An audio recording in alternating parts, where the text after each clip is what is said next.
శిష్యుల గురించి మాట చెప్పాడు. చిన్న మంద భయపడకుడి, మీకు రాజ్యం అనుగ్రహించుట మీ తండ్రికి ఇష్టమైంది.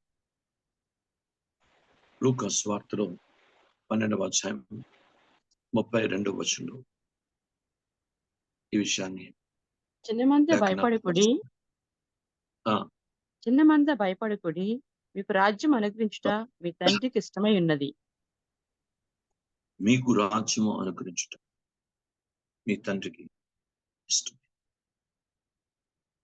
చాలా బైబిల్ గ్రంథంలో ఈ మాటను పరిశీలించినప్పుడు ఆ మాట ఏదో సులభతరంగా చెప్పిన మాట కాదు, ఏదో మామూలుగా ప్రస్తావించిన మాట కాదు, వారి ముఖస్థుతి గురించి చెప్పిన మాట కాదు. ప్రభువారు పరమ తండ్రి అయిన దేవుడు శిష్యుల్ని పరిశీలించిన పిమ్మట చెప్పిన మాట. వారిని పరిశీలించిన పిమ్మట వాళ్ళు కడ వరకు యేసు ప్రభుతో నిల్చుండే పరిస్థితిని చూశాడు దేవుడు. బైబిల్ గ్రంథంలో ఉంది, నాతో కూడా నా శ్రమలో నా బాధలు నిల్చుండి వారు మీరే అని లూకా సువార్త 42వ అధ్యాయంలో ప్రభు ప్రస్తావించినట్టు లేఖనాలు చెప్తున్నాయి. కనుక దేవుని ప్రజలు సులభంగా దేవుని రాజ్యం పొందేద్దామన్న ఆలోచన మానేయాలి. దేవుని రాజ్యానికి వెళ్ళిపోతాంలే, కానుక ఇస్తాం కదా దేవుని రాజ్యానికి వెళ్ళిపోతాం, నెలకు దశమ భాగం ఇస్తాం కదా దేవుని రాజ్యానికి వెళ్ళిపోతాం, క్రైస్తవులు ఏవో సంఘ కార్యక్రమాలు చేస్తున్నాం కదా దేవుని దగ్గరికి వెళ్ళిపోతాం. ఇలాంటి ఆలోచన మానేసుకోండి. బైబిల్ చెప్తుంది, చిన్న మందిని ఎంత పరిశీలించకపోతే, అనగా అపోస్తుల యొక్క గుంపును ఎంత పరిశీలించకపోతే తండ్రి ఆ మాటను మాట్లాడతాడు. ఎంత పరిశీలించాడు వారి క్రియల్లో, వారి మాటల్లో, వారి పరిస్థితుల్లో. పేతురు వాళ్ళందరూ ఎంతమంది అయితే అప్పుడు 70 మంది శిష్యులు ఉంటే, నీ నా శరీరం తిని రక్తం తగుబడి నిత్యంలో ప్రవేశిస్తున్న మాట వాళ్ళ కఠినంగా అనిపించింది. ఈయన శరీరం తిని రక్తం తాగడానికి ఎంతకాలం ఈయన్ని వెంబడిస్తున్నాం అన్న ఆలోచన విధానంతో వాళ్ళు కఠినంగా ప్రవర్తిస్తే, వాడు 58 మంది యేసు ప్రభువుని విడిచిపోయిన తర్వాత యేసు ప్రభు వారు స్వయంగా సీమోను మీరు కూడా నన్ను విడిచి వెళ్ళిపోదలిచారా అన్నప్పుడు, నిన్ను విడిచి మేము ఎక్కడికి వెళ్ళిపోతాం? బైబిల్ నిత్య మాట్లాడగలవాడివి, నిన్ను విడిచి మేము ఎక్కడికి వెళ్ళిపోతాం ప్రభా? సృష్టి యావత్తులో తిరిగిన నిత్య మాటలు మాకు దొరకవు. క్రైస్తవులాడు మామూలు మాటలు, ప్రపంచంలో ఏదో ఆదరించే మాటలు, హెచ్చరించే మాటలు, లోకపరిస్థితి మాటలు, అయినా ప్రపంచంలో మనుషులకు ఇష్టమైన మాటలు, అయినా మెప్పుకోరిన మాటలు ప్రపంచంలో బోర్డు దొరుకుతాయి. కానీ అయ్యా నీ దగ్గర నిత్యపు మాటలున్నాయి. నిత్య జీవపు మాటల గురించి క్రైస్తవులాడు దేవుని వాక్యాన్ని జాగ్రత్తగా అర్థం చేసుకున్నాం. నిత్య మాటలు నీకు అందరి దగ్గర దొరకవు. నిత్య మాటలు ప్రజల ప్రభు దగ్గర దొరుకుతాయి. ఎందుకంటే ఆయన నిత్య జీవం ఇవ్వడానికే ఈ లోకంలో ఉంటాడు. నిత్యం ఇవ్వడానికే 33.5 సంవత్సరాలు యవనస్తునిగా ఎదిగాడు. నిత్యం ఇవ్వడానికే బాల్య దశ నుంచే దేవుని రాజ్యాన్ని ప్రకటించే భారాన్ని భుజాన వేసుకున్నాడు. ఆయన పుట్టడమే దేవుని రాజ్య భారంతో పుట్టాడు. ఆయన పుట్టడమే ప్రభు కొరకు మరణించిన తండ్రి కొరకు, లేక తండ్రి చిత్తము జరిగించిన కొరకు, ఈ లోకంలో ఉన్న ఆయన పాపులందరినీ మొత్తం రక్షించు కొరకు ఆయన పుట్టాడు. ఆయన పుట్టుక అద్భుతమైంది. ఆయన జీవిత ప్రణాళిక, ఆయన ఎదుగుదల చాలా ప్రణాళికమైంది. తర్వాత ఆయన సారూప్యంలో కట్టబడమంత ఒక దైవిక ప్రణాళికమైంది. ఆయన అందరి కొరకు మరణించి అందరి కొరకు తిరిగి లేచిన అద్భుతమైనటువంటి ప్రణాళిక చాలా గొప్పది. ఇవన్నీ ఒక్కసారి గణంలోని తెచ్చుకోండి. మనందరూ నేర్చుకుందాం. నేను, మీరు అందరూ కూడా ఏదో దేవుని రాజ్యానికి వెళ్ళిపోతాం అన్న ఆలోచన మాని, దేవుని రాజ్యానికి వెళ్ళాలంటే దానికి తగిన స్థితిని బైబిల్ గ్రంథంలో దినం లేఖనాలు చెప్తున్నాయి. పరిశీలుడు నీతి కంటే శాస్త్రనీతిగా మీ నీతి అధికమైతే గాని మీరు దేవుని రాజ్యంలో ప్రవేశించాలి. ఏ నిషిద్ధమైంది దేవుని రాజ్యంలో ప్రవేశింపనేరదు అని బైబిల్ గ్రంథంలో ఉంది. దేవునికి స్తోత్రం. మీరు బైబిల్ గ్రంథంలో దైవ సంబంధంగా నిత్య జీవంలో ప్రవేశించాలంటే, దేవుని రాజ్యంలో ప్రవేశించాలంటే దానికి తగిన స్థితిని కలుగు చేసుకోవాలి. వాడు ఎవరైనా ప్రైజ్ లార్డ్ ఎంత రెవరెండ్ గా ప్రపంచంలో పిలువబడినా తప్పకుండా వాళ్ళు దేవుని రాజ్యానికి కావాల్సిన పరిస్థితులు సంతరించుకొని తీరాలి. అప్పుడు మనం చెప్పగలం, దేవా నీకు వందనాలయ్యా, నిత్య జీవం ఎంత గొప్పది.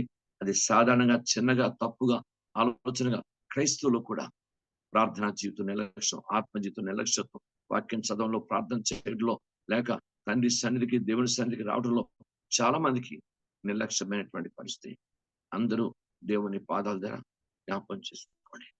క్రైస్త నేమ్ ఆఫ్ జీసస్. అందుకని మీకు చెప్తాను, నెలకోసారి వచ్చే క్రైస్తవులు ఉండద్దు, ఆదివారం క్రైస్తవులు ఉండద్దు చెప్తున్నాను. అది పద్ధతి కాదు. దేవుడు దాన్ని ఏమాత్రం ఇష్టపడడు. క్రైస్త లార్డ్ జాగ్రత్తగా గమనించాలి. కనుక దేవుని బిడ్డలు ప్రతి ఒక్కరిని, నీవు చిన్న మంద, క్రైస్త లార్డ్ దేవునికి స్తోత్రం. చిన్న మంద అని ఎందుకు అన్నాడు? దేవునికి స్తోత్రం. ఆయన 70 మంది నేర్పరచుకుంటే 50 మంది వెళ్ళిపోయారు, 12 మంది ఉన్నారు. ఆ 12 మందిని చాలా జాగ్రత్తగా ఆయన వాళ్ళకి ఎక్కడ పడితే అక్కడ కేవలం దేవుని వాక్య సంబంధమైనటువంటి ఆయన మాటలు ఎక్కువగా చెప్పి, వాని దైవ వాక్యంతోనే వారి జీవితాల్ని ప్రభు తట్టు, పూర్తిగా తండ్రి తట్టు, కుమారుని తట్టు పశ్చాత్తం ఆకర్షింపచేసి వాళ్ళు అద్భుతంగా వాళ్ళ జీవితాల్ని దేవుని తట్టు ప్రభావితం చేశాడు యేసయ్య. అంతేకాదు, వాళ్ళు ప్రభుని, దేవునికి భయపడడం అనేది వాళ్ళ జీవితాల్లో నేర్చుకున్నారు. వాళ్ళు నేర్చుకున్నారు. ముందు నేర్చుకోవడం మాత్రమే కాదు, దాని క్రియల్లో కూడా అమలుపరిచారు. దేవునికి స్తోత్రం. 12 మంది కూడా దేవుని భయపడడం వాళ్ళు నేర్చుకున్నారు. సంఘము దేవునికి భయపడాలి. భయపడాలి. బైబిల్ గ్రంథంలో ఉంది, ఆత్మను చంపనెరక శరీరాన్ని నరకంలో పడవేయబడడానికి కాదు, కానీ నరకను, ఆత్మను, శరీరాన్ని కూడా నరకంలో పడవేయే వానికి మీరు భయపడండి అని లేఖనాలు స్పష్టపరుస్తున్నాయి. కనుక మీరు బైబిల్ గ్రంథం చెప్తుంది, ఏదో కాదు, ముందు దేవునికి భయపడితే మన జీవితంలో ఒక దైవికమైనటువంటి ఆశీర్వాదం లోపల నుంచి బయలుదేరుతుంది. దేవునికి స్తోత్రం. ముందు అసలు దేవునికి భయపడడం నేర్చుకోవాలి. దేవుని స్తోత్రం. దేవునికి భయపడితే దేవుని సన్నిధిని ప్రార్థన చేస్తావు.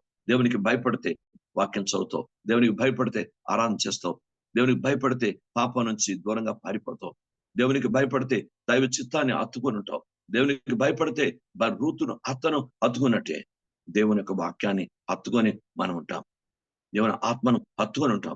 దేవునికి భయపడితే చెడు స్నేహితులు, చెడు క్రియలు, చెడు దైవవాక్యాన్ని విరుద్ధమైన స్థలాలకి, దైవవాక్యాన్ని వ్యతిరేకమైనటువంటి అకేషన్స్ కి, దైవవాక్యాన్ని వ్యతిరేకమైన పరిస్థితులకి మనం పోవడానికి భయపడతాం.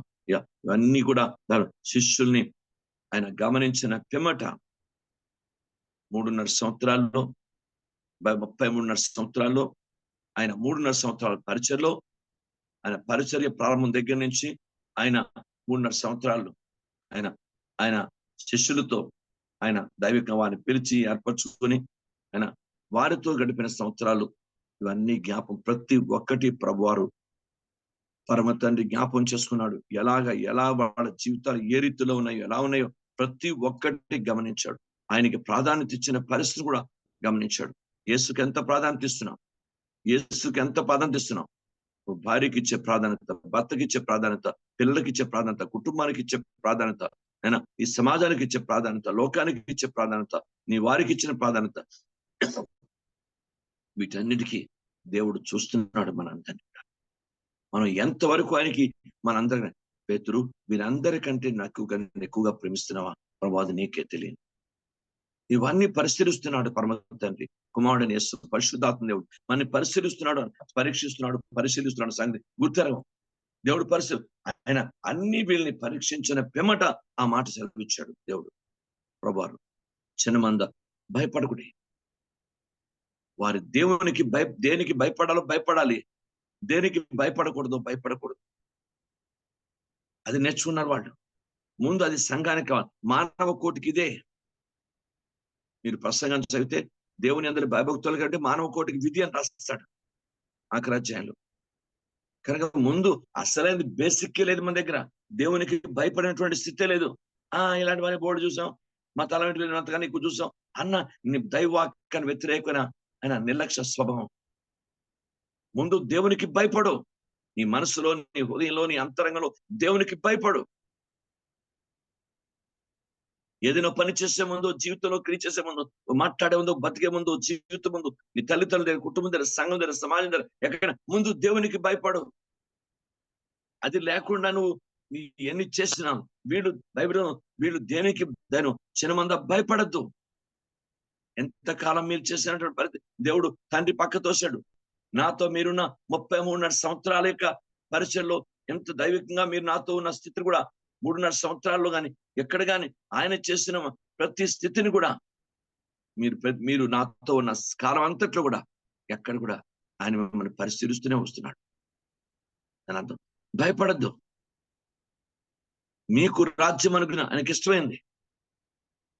దేవుని స్తోత్రం. ఎందుకంటే కుమారుడు సారూప్యంలో ఎరగడానికి, కుమారుడితో వాళ్ళు ఉండటానికి, కుమారుడు కష్టాల్లో, కుమారుడు శ్రమంలో, కుమారుడు బాధల్లో, కుమారుడు ఇబ్బందులో, కుమారుడు యొక్క అవమానంలో, కుమారుడు యొక్క పరిస్థితిలో పాలు పొందడానికి నాతో కూడా నా శ్రమలో నిల్చున్న వారు మీరే అని స్వయంగా వాళ్ళ గురించి మాట్లాడిన లేఖనాలు లోకాసువార్త 22వ అధ్యాయంలో 28 నుంచి 30 వచనంలో ఉంటుంది. కనుక బైబిల్ గ్రంథం చెప్తుంది, ప్రభు ఎంత పరిశీలించిన పిమ్మట పరమ తండ్రి ఆ మాట వాళ్ళ గురించి అప్పుడు యేసు ప్రభువు మాట మాట్లాడు, మీ తండ్రికి ఇష్టమైంది అంటే తండ్రి తనకి బయలుపరిచాడు. తండ్రి తనకి బయలుపరచకుండా మాట చెప్పడు. తండ్రి ఆల్రెడీ బయలుపరిచాడు. గుర్తుపెట్టుకోండి, తండ్రి మాట్లాడుతున్నప్పుడు కుమారుడు ఆయనలో ఉన్నాడు, కుమారుడు మాట్లాడుతున్నప్పుడు తండ్రి ఆయనలో ఉన్నాడు. ఇద్దరు కలిసి పనిచేస్తారు. అది త్రిత్వం యొక్క మర్మం. వీళ్ళిద్దరూ పనిచేస్తున్నప్పుడు పరిశుద్ధాత్మ వాళ్ళు ఉన్నాడు. ముగ్గురు కలిసి ఏదైనా చేశారు. వాళ్ళు వ్యక్తిగతంగా కొన్నిసార్లు పర్సనల్ గా కొన్ని విషయాలు చేశారు వాళ్ళు, కానీ ముగ్గురు కలిసి చేసిన పనులు చాలా ఉన్నాయి. దేవునికి మహిమ కలుగును. కనుక బైబిల్ గ్రంథంలో ఉన్న సత్యం ఏంటంటే, చిన్న మంద మీరు భయపడకూడే. దేవుని స్తోత్రం కలుగును గాక. మీకు ఆలోచించండి. ఈరోజు దేవుని పాదాల దగ్గర మీరు ఆలోచించండి. దేవునికి స్తోత్రం. మీరు కూడా తండ్రి పాదాల ప్రార్థన చేయండి. నిజమే తండ్రి, లేఖనపరం దేనికి భయపడుతున్నావు దానికి భయపడాలి. వాక్యానుసారంగా భయపడాల్సిన వాటికి భయపడాలి. వాక్యానికి వ్యతిరేకుని వాటికి మనం భయపడకుండా జాగ్రత్త చూసుకోవాలి. ఏది నేర్చుకోవాలో దాన్ని నేర్చుకోవాలి. ఏది వాక్యాన్ని వ్యతిరేకం అది నేర్చుకోకుండా జాగ్రత్త పడాలి. ఏది కోరుకోవాలో అది కోరుకోవాలి. ఏది దేవుని వాక్యాన్ని వ్యతిరేకం వాటిని కోరుకోకూడదు. జాగ్రత్తగా మీరు నేను నా ఇంటి వారిని యెహోవాను సేవిస్తాను. మీరు ఎవరిని కోరుకుంటారో, నది ఆవలన అస్తారు దేవతలు కొలుస్తారో ఎవరిని కోరుకుంటారో మీరు కోరుకోండి. బట్ నేను నా ఇంటి వారు మేము యెహోవాను సేవించాం. నువ్వు ఎవరిని కోరుకుంటున్నావు? దేవుని స్తోత్రం. ఇశ్రాయేలు ఐగుప్తుని కోరుకొని వెళ్ళిపోవాలని ప్రయత్నం చేశారు. వాడు ఇశ్రాయేలు ఐగుప్తుని మరలా కోరుకున్నారు. ఆ బానిసత్వం బాగుంది మాకు, అక్కడ తిండి ఉంది, కాకరకాయలు, కేరకాయలు, ఉల్లిగడ్డలు, లేక పూరేళ్ళు, మాంసాలు, ఏవో తిండి ఉంది, మేము అక్కడికే వెళ్ళిపోవడం మంచిది అన్న దురభిప్రాయం వాళ్ళకి వచ్చారు. మీరు బైబిల్ గ్రంథాన్ని పరిశీలించండి. దేవుని పాదాల దగ్గర నాకు మీకు కూడా పరిశుద్ధాత్మ దేవుని హెచ్చరిక. నువ్వు ఎవరిని కోరుకుంటున్నావు? ఏది నేర్చుకుంటున్నావు? దేనికి భయపడుతున్నావు? 3 సంగతులు పరిశుద్ధాత్మ ఈ ఉదయకాలం నేర్చుకో. దేనికి భయపడుతున్నావు నువ్వు? దేవుని స్తోత్రం కలుగుగాక. క్రైస్తవుడు, నువ్వు దేవునికి భయపడాలి, వాక్యానికి భయపడాలి, పరిశుద్ధాత్మకు భయపడాలి. దైవ చిత్తం జరిగించడానికి నువ్వు దేవుని వాక్యాస భయం ఉండాలి. అది లేకుండా నువ్వు దేనికి భయపడినా దేవుడు అంగీకరించాడు. వాళ్ళు కరెక్ట్ గా దేవుని వాక్యానుసారంగా ఏదో వాడు భయపడితే చెప్పాడు, భయపడకూడే వాళ్ళు చెప్పాడు, మీరు అనవసర వాటికి భయపడద్దు, నీకు రాజ్యం అనుగ్రహించట మీ తండ్రికి ఇష్టమైంది. తండ్రి లోపల నుండి కుమారుడు బయట నుంచి మాట్లాడుతున్నారు ఆ మాటని. ఎందుకంటే ఆయనకి ఎంత ప్రాధాన్యత ఇచ్చారో, ఎంతగా ఆయన్ని వెంబడించారో, ఎంతగా ఆయన పట్ల ప్రేమానురాగాలు కలిగి ఉన్నారో, ఎన్ని విధాలు ఉన్నారో అన్ని చూస్తున్నాడు. నీకు అర్థమైందా? చివరికి ప్రార్థనలో ఒక మాట చెప్పాడు ప్రభువారు. ఆయన అప్పగించక ముందే చెప్పాడు, ఒక్క నాశన పుత్రుడు తప్ప నీ నామమునకు అనుగ్రహించి వాళ్ళందరినీ నేను కాపాడగలిగా. ఆ నాశన పుత్రుడే ఇస్కరియోతు యూదా. వాడొక్కడు దేవునికి భయపడలేదు.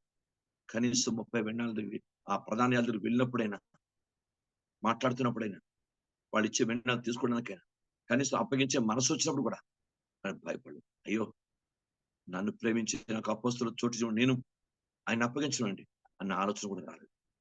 అయ్యో, అసలు ఆ తలంపు కానీ ఇది కానీ దేవునికి అసలు భయపడలేదు.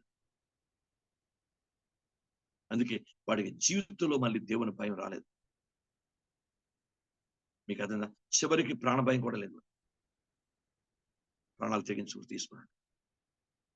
ఎందుకు? దేవుని దగ్గర రావడానికి, యేసు దగ్గర మాట్లాడడానికి, శిష్యులతో మాట్లాడడానికి ముఖం చల్లట్లేదు. స్వయంగా నేను రక్తాన్ని అప్పగించాను ఒప్పుకున్నాడు. లేట్ అయిపోయింది. ఆ పశ్చాత్తాపం ముందుంటే బాగుండేది. కనుక ప్రభు నందు సంగం లేక నాకు చెప్తున్నాయి.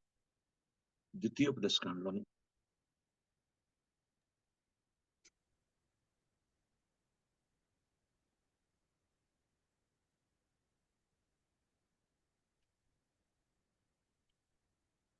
1 మాట చూద్దాం.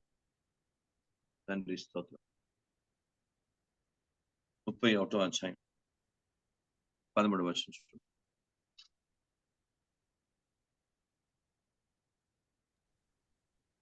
అలాగ నేర్చుకునే ఎడల దాన్ని నెరుగనే వారు సంతతి వారు దాన్ని విని మీరు స్వాధీనపరచుకుంటకు యొర్దాను దాటబోచున్న దేశమున మీరు బ్రతుకు దినములనియో మీ దేవుడు యెహోవాకు భయపట్టు నేర్చుకుందరు. మీ బతుకు దినములన్నిట మీరు దేవునికి భయపట్టు నేర్చుకోండి. Praise the lord. ఎందుకంటే ఒక్క యుద్ధాన్ని కాదు, క్రైస్తవ జీవితంలో ఎన్ని దాటవలసి ఉందో, అనేక పరిస్థితులను దాటవలసి ఉంది. ఇవన్నీ దాటడానికి కావాల్సిన శక్తి మీకు కావాలి. ఇవన్నీ దాటడానికి కావాల్సిన కృప మీకు కావాలి. ఇవన్నీ దాటడానికి కావాల్సిన సమస్త ఆశీర్వాదం మీకు కావాలి. ఆ దాటడానికి కావాల్సినటువంటి సమస్తము మీకు కావాలి. ఒక్క యుద్ధానే కాదు, ఇలాంటి యుద్ధాలు పరిస్థితులు ప్రపంచంలో క్రైస్తవ జీవితంలో నువ్వు దేవుని దగ్గరికి వెళ్ళే వరకు ఎన్నో దాటవలసిన పరిస్థితులు ఉంటాయి. అవి దాటడానికి కావాల్సిన శక్తి, జ్ఞానము, కృప ఇవన్నీ అనుగ్రహించేవాడు ప్రభువే, యేసయ్య. మీరు ఇవన్నీ దాటవలసి ఉంది. మీరు దేవునికి భయపడడం మీ బతుకాల్లో నేర్చుకోండి. పర్లేదులే, ఒక ఆదివారం వెళ్ళకపోతే ఏంటి వస్తుంది, పర్లేదే ఓ శుక్రవారం వెళ్ళకపోతే, ఒక శుద్ధీకరణ గుడికి వెళ్ళకపోతే ఏంటి వస్తుంది, ఏం పర్లేదు, ఏనా ఒక ఆదివారం మానేసి ఏంటి వచ్చేస్తాం, మనకి ఏమైపోతాం, దేవుడు చంపేస్తాడా? ఈ నిర్లక్ష్య స్వభావం సాతాను నుంచి కలిగి దేవుని పాదాల దగ్గర దేవునికి భయపడు. నాకు మీకు కూడా ప్రభువుకి ఆత్మ ఇచ్చింది. దేవునికి భయపడడం నేర్చుకుందాం. మనుషుడు కాదు. ఆత్మని దేహాన్ని చంపే శక్తి ఆయనకే ఉంది. నిత్య నరకలో వేసే శక్తి ఆయనకే ఉంది.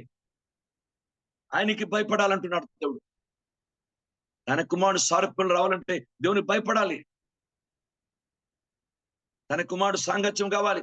తన కుమారుడితో సరైన సవాసం ఉండాలి. ఏమీ లేకుండా నువ్వు చిన్న దేవుని రాజ్యానికి వెళ్ళలేవు. దేవునికి ఇష్టం సులభంగా దేవుని రాజ్యాన్ని చూస్తున్నా. నీతి, సమాధానం, పరిశుద్ధాత్మ అందలి దేవుని రాజ్యం అంటాడు. ఆ నీతిని, ఆ సమాధానాన్ని, ఆ దైవిక పరిశుద్ధాత్మ అందాన్ని పక్కన పెట్టి శారీరకమైనటువంటి పరిస్థితులు మనం ఎక్కువగా పాల్పడుతున్న పరిస్థితులు. కనుక దేవా, దయచేసి నీకు భయపడడం అనేది మేము నేర్చుకోవాలి. దేవుని స్తోత్రం.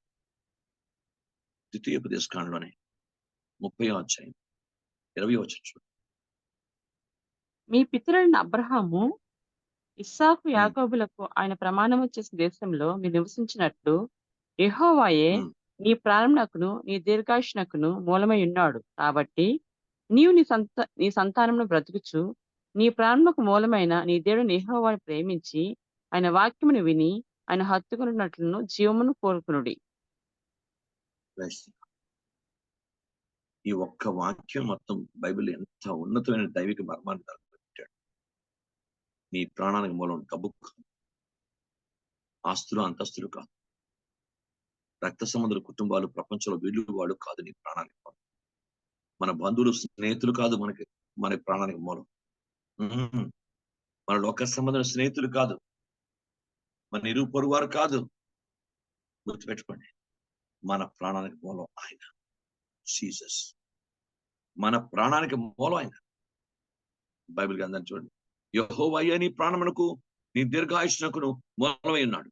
కాబట్టి నీవును నీ సంతానం బతుకుచు నీ ప్రాణమునకు మూలమైన నీ దేవుడని యెహోవాను ప్రేమించి ఆయన వాక్యములు విని ఆయన హత్తుకున్నట్లు శివముని మీరు కోరుకోండి.